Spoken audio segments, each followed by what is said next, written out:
Hello friends, welcome to ANC nursing classes. I hope you are all well.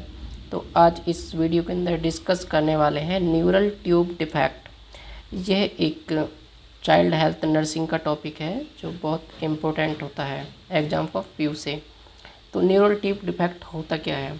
जब एक women pregnant होती है और जो फर्स्ट, थर्ड और फोर्थ वीक होता है प्रेगनेंसी कंसीव करने वाला, उसके अंदर एक न्यूरल ट्यूब डिफेक्ट हो जाता है। जो वर्टिब्रा होती हैं वो आपस में फ्यूज नहीं हो पाती हैं, जिससे वहाँ पे प्रोट्रूजन हो जाता है। तो देखते हैं ये होता क्या है। Neural tube defect occurs when the neural tube does not close properly. ये प्रॉपरली क्लोज नहीं हो पाती है। Neural tube defect form early brain and spinal. तो ये जो न्यूरल ट्यूब है ये किस किस का फॉर्मेशन करती है? स्टार्टिंग में ये ब्रेन और स्पाइनल कॉर्ड का। These types of brain defect develop very early during pregnancy. और ये जो डिफेक्ट है ये कब डेवलप होता है? Very early pregnancy, often before a woman knows she is pregnant. जब वुमेंस को पता चलता है कि मैं प्रेग्नेंट हूँ तो उस टाइम पर ये डिफेक्ट हो चुका होता है। Embryogenesis between third and fourth week of intra uterine. जो इंटरा यूटेराइन का टाइम है थर्ड और फोर्थ वीक, उस टाइम पर ये डिसीज़ हो चुकी होती है। तो देखते हैं इसके टाइप्स क्या क्या होते हैं।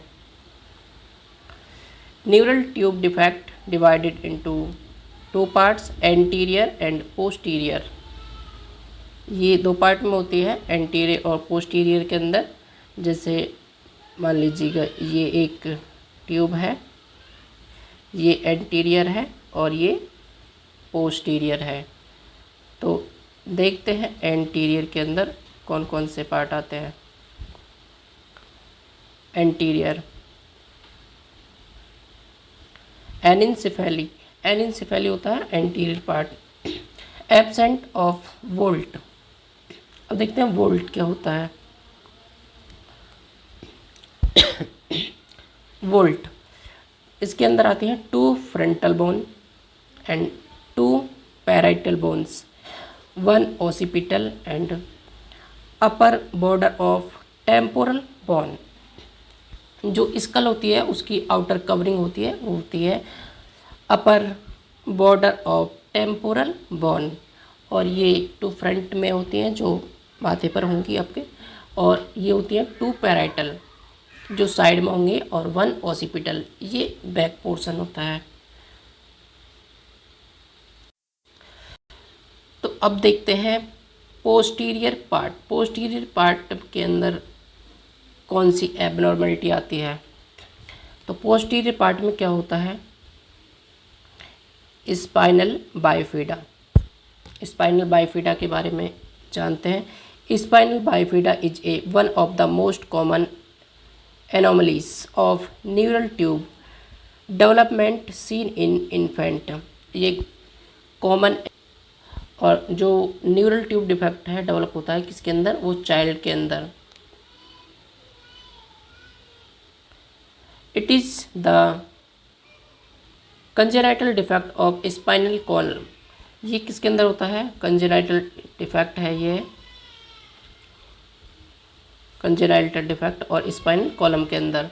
Due to failure of fusion of vertebra. इसमें क्या होता है? जो आपकी वर्टिब्रा है वो फेल हो जाती है फ्यूजन करने के टाइम पर।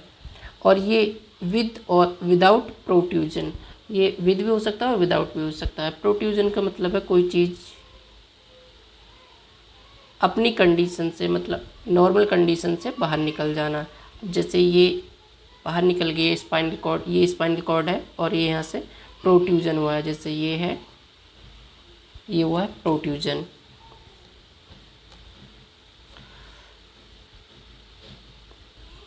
और इसके अंदर क्या आता है? Of the meninges and displegia cord. इसके अंदर जो प्रोट्रूजन होगा वो मेनिंजिस भी हो सकती है और डिस्प्लेजिया हो सकता है। कॉर्ड के लिए भी, कॉर्ड भी बाहर जा सकती है। अब देखते हैं types of bifida. Spinal spina bifida occulta. इसके अंदर होता है नॉट इन्वॉल्वमेंट ऑफ मेनिंजिस, इसके अंदर कोई मेनिंजिस और स्पाइनल कॉर्ड का इन्वॉल्वमेंट नहीं होता है। जैसे स्पाइनल कॉर्ड है और ये प्रोट्रूजन हुआ है, तो ये ओनली जो इन्वॉल्वमेंट, ये मेनिंजिस है यहाँ पर, और ये स्पाइनल कॉर्ड है, तो ना तो इसमें मेनिंजिस होगी और ना ही स्पाइनल कॉर्ड होगी। इसके अंदर बस ओनली ये प्रोट्रूजन हो जाएगा और स्पाइनल फ्लूइड भर जाएगा, सेरिब्रो स्पाइनल फ्लूइड ओनली। अब देखते हैं spina bifida. Spina bifida cystica, इसके अंदर आती हैं दो कंडीशनें। मेनिंजोसील होती है इन्वॉल्व, इसके अंदर मेनिंजिस होगी, और माइलो मेनिंजोसील, इसके अंदर हो गए मेनिंजिस एंड स्पाइनल कॉर्ड, इसके अंदर दोनों ये इन्वॉल्व होंगी।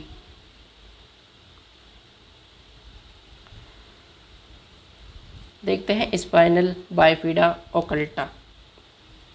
जो स्पाइनल बाइफिडा ओकल्टा है उसके अंदर क्या होता है, opening present at posterior vertebra, इसके अंदर ओपनिंग प्रेजेंट होगी पोस्टीरियर वर्टिब्रा के अंदर, और डिम्पल लाइक स्ट्रक्चर, इसके अंदर ओपनिंग तो होगी और डिम्पल लाइक स्ट्रक्चर होगा। ये जैसे वर्टिब्रा है और ये बाहर ना जाकर ये अंदर आ जाएगी, ये आपका डिम्पल लाइक स्ट्रक्चर बन जाएगा। और इसके अंदर ऊपर क्या होगा, hair growth of occulta area, यहाँ पर हेयर की ग्रोथ हो जाएगी। और वर्टिब्रा बोन गैप प्रेजेंट, जो आपकी जैसे वर्टिब्रा होती हैं ये 1 और 2, ऐसे ना हो करके ये एक यहाँ पर होगी और एक यहाँ पर होगी, ये इतना गैप बन जाएगा इसके अंदर।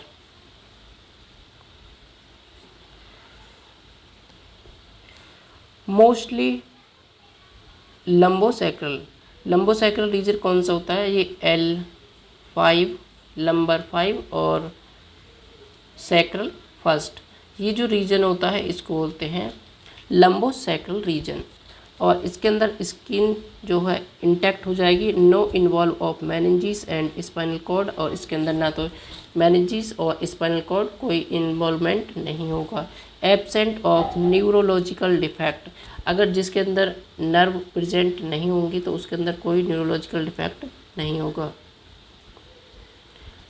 और इसके बाद देखते हैं स्पाइनल बाइफिडा सिस्टिका, और इसमें जो फर्स्ट है वो है meningocele, protrusion of meninges in cyst with CSF, इसके अंदर ये जो मेनिंजिस है इसका इन्वॉल्वमेंट, जो मेनिंजिस है इसके अंदर उसका इन्वॉल्वमेंट होगा ये, और इसके अंदर फ्लूइड भर जाएगा CSF, cerebro spinal fluid. No neurological defect, कोई न्यूरोलॉजिकल डिफेक्ट नहीं हुआ था। Spinal cord and nerve not involved, spinal cord और स्पाइनल नर्व कोई इन्वॉल्व नहीं होगी इसके अंदर। Generally found in lower back, जो आपकी लोअर बैक है, आपकी बैक के लोअर पार्ट में ये प्रेजेंट होगा। और इसके बाद देखते हैं माइलो मेनिंजोसील, ये protrusion of CSF meninges and spinal cord spinal nerve in cyst, इसके अंदर प्रोट्रूजन के अंदर क्या क्या होगा, CSF मेनिंजिस स्पाइनल कॉर्ड और स्पाइनल नर्व, ये सारी चीज़ें इसके अंदर इन्वॉल्व होंगी। जैसे मान लीजिए ये स्पाइनल कॉर्ड है, ये प्रोट्रूजन है, और ये आपकी स्पाइनल कॉर्ड, तो ये भी इसके अंदर इन्वॉल्व होगी। और जो आपकी मेनिंजिस होती हैं जैसे ये भी इसके अंदर इन्वॉल्व होंगी।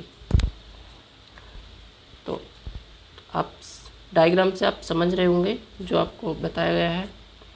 और इसके अंदर न्यूरोलॉजिकल डिफेक्ट प्रेजेंट होगा क्योंकि अंदर स्पाइनल कॉर्ड और स्पाइनल नर्व प्रेजेंट हैं। Depend upon involvement of nerve, और जो ये डिपेंड होगा इन्वॉल्वमेंट ये नर्व के ऊपर होगा कि कितनी नर्व इसके अंदर इन्वॉल्व हैं। अब इसका कॉज देखते हैं कि किस वजह से होता है। Deficiency of zinc and folic acid. जब एक फीमेल प्रेग्नेंट होती है और उसके लिए जिंक और फॉलिक एसिड की टैबलेट लगाई जाती हैं। अगर कोई फीमेल है उसके अंदर इनकी कमी होती है तो उसके लिए ये न्यूरल ट्यूब डिफेक्ट देखने को मिलता है, जिससे zinc and folic acid help in maturation formation of functioning of DNA. ये क्या क्या करता है, मैचुरेशन डीएनए का और डीएनए के फॉर्मेशन एंड फंक्शनिंग में परफॉर्मेंस करता है। क्रोमोसोमल एबनॉर्मलिटीज हो सकती है इसके अंदर, और मैटरनल इन्फेक्शन, और ये भी टॉर्च आप जानते होंगे, टॉक्सोप्लाज्मोसिस, एंड जो सेकंड होता है टॉर्च, ये होता है टॉक्सोप्लाज्मोसिस, ये होता है other infection,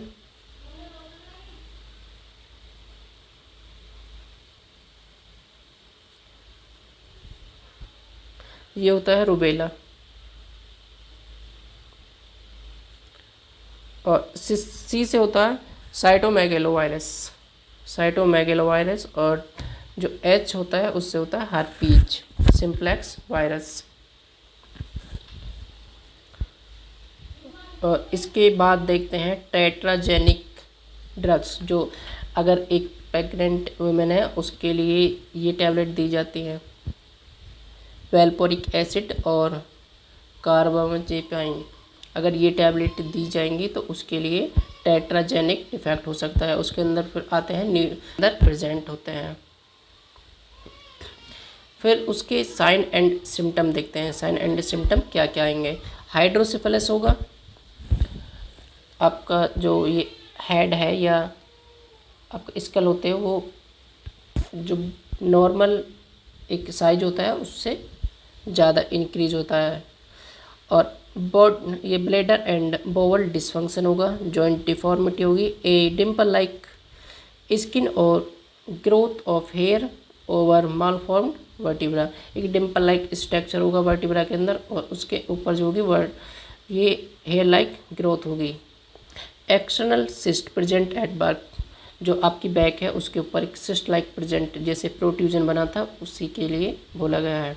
diagnosis, prenatal diagnosis करेंगे, ultrasound, fetal MRI and MSAFP, maternal serum alpha fetoprotein. ये प्रोटीन का लेवल चेक करेंगे और इससे हम देखेंगे कि न्यूरल ट्यूब डिफेक्ट है या नहीं है। उसका फिजिकल एग्जामिनेशन करेंगे। ये जब फिजिकल एग्जामिनेशन एक तो ये अब होगा और एक होगा पोस्ट नेटल, जब प्रेगनेंसी के बाद बच्चे का, और सिटी स्कैन लेबोरेटरी टेस्ट होंगे। अब देखते हैं उसका management. After birth CFS is leakage surgery within 24 hour. अगर देखते हैं जैसे बर्थ के बाद CSF लीकेज है तो 24 आवर के अंदर उसकी सर्जरी करनी होगी। Second, if CSF is not leakage surgery within 48 hour. अगर CSF लीकेज नहीं हुआ है तो उसकी जो सर्जरी है वो 48 आवर के अंदर करनी होगी। अब देखते हैं nursing management. Comfort position should be provided. उसके लिए कंफर्ट पोजीशन प्रोवाइड करेंगे, और उसमें क्या होना चाहिए, प्रॉन पोजीशन। बच्चे को प्रॉन पोजीशन देंगे क्योंकि बैक के अंदर प्रोट्रूजन हुआ है, सिस्ट लाइक बार जैसे हर्निया लाइक स्ट्रक्चर हुआ है, तो वो सुपाइन पोजीशन में नहीं लेट सकता, उसके लिए प्रॉन पोजीशन। एंड अगर प्रॉन नहीं दे पाते हैं जैसे, तो उसके लिए जो सेकंड पोजीशन होगी वो लेटरल पोजीशन, साइड से लिटाएंगे, और उसके केयर ऑफ सैक, उसके जो सैक है उसकी केयर करेंगे। Cover the sac with sterile moist and non adhesive cover gauze piece. Sterile gauze होना चाहिए, वो भी नॉर्मल सेलाइन से मॉइस्ट हुआ, और जो हम उस पर कवरिंग करेंगे वो नॉन एडेसिव होना चाहिए, मतलब चिपकने वाला नहीं होना चाहिए। अप्लाई द एंटीसेप्टिक टेक्निक, और जो हम टेक्निक यूज करेंगे वो होगी antiseptic technique. Assess for infection regularly, उसको हम असिस करते रहेंगे रेगुलरली ताकि उसमें इन्फेक्शन ना हो। एंटीबायोटिक्स शुड बी गिवन, जो डॉक्टर द्वारा प्रिस्क्राइब की मेडिसिन है एंटीबायोटिक्स, वो उसको हम चलाते रहेंगे। और इसके अंदर एक कॉन्ट्रा इंडिकेशन है जो मोस्ट इम्पोर्टेंट, ये IMP है, क्योंकि अगर हम बच्चे को डायपर अवॉइड करेंगे, इसके अंदर अगर हम डायपर लगाते हैं और उसके अंदर यूरिन लीकेज होता है तो वो आपकी जो न्यूरल ट्यूब डिफेक्ट है वो उस पर जा सकता है और वहाँ पर मॉइस्ट होगा और इन्फेक्शन के चांसेस होंगे। अब इसके देखते हैं प्रिवेंशन। प्रिवेंशन क्या क्या हो सकते हैं। प्रिवेंशन ऑफ इन्फेक्शन, इन्फेक्शन को प्रिवेंट करना है। Prevention of injury due to sac, जो आपका सैक है उसमें इंजरी ना हो उसके लिए उसको प्रिवेंशन करेंगे। Prevention of skin breakdown, skin वहाँ की ना टूटे या ना फटे उसके लिए भी प्रिवेंशन होगा। और प्रिवेंटिंग यूरिनरी ट्रैक्ट इन्फेक्शन, और हम प्रिवेंट करेंगे यूरिनरी ट्रैक्ट इन्फेक्शन ना हो। Preventing leg and hip deformity, जो लेग एंड हिप डिफॉर्मिटी है उसको भी हम प्रिवेंट करेंगे। प्रोविज़न ऑफ एडिक्वेट न्यूट्रिशन, हम उसके लिए अलाउ करेंगे कि वो एडुकेट न्यूट्रिशन ले। तो आई होप आपको ये सेशन समझ आया होगा। अगर आपको इसमें कोई भी प्रॉब्लम होती है तो आप हमें कमेंट कर सकते हैं। If you understood this video, please like, share and subscribe my channel. Thanks for watching.